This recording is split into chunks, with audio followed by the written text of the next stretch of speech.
Good evening, I'm Chris Malooly. Thanks for joining us. Tonight, a local priest accused of exposing himself and fondling two teens is now formally charged. David Huneck was a priest at St. Paul of the Cross in Columbia City and chaplain at Bishop Dwenger High School in Fort Wayne. Huneck is charged with child seduction, sexual battery, contributing to the delinquency of a minor, furnishing alcohol to a minor, and 2 counts of battery. Police say the female victims are 19 and 17 years old. Probable cause documents show the first incident was back on June 30th. That's when police say Huneck invited the two to his home to celebrate his birthday. He gave the two alcohol, and the victims say he became extremely drunk.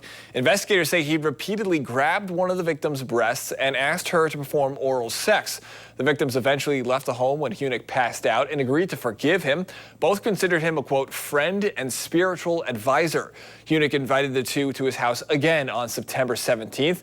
The two say he again provided them with alcohol, documents then showing Huneck became intoxicated and grabbed one of the victims' underwear, exposing himself to the two as well. Prosecutors say Huneck apologized and said to the two he might be put on the, quote, bad priest list. Whitley County prosecutor DJ Sigler says it's important to listen to the victims in these cases and that incidents like this are rare. Yeah, involving minors and alcohol, dozens a year.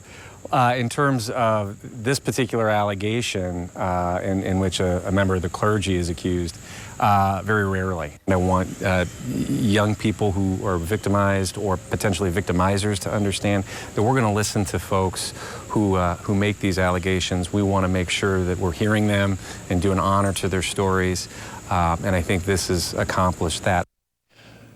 And you just heard Sigler there. He says Huneck has not been arrested yet, but he plans to surrender to deputies. His bond is set at $41,000. The Diocese of Fort Wayne South Bend releasing a statement about those charges, thanking police and prosecutors for following up on the report. The diocese says it did its own investigation and put Huneck on its public list of clergy credibly accused of sexual abuse of a minor.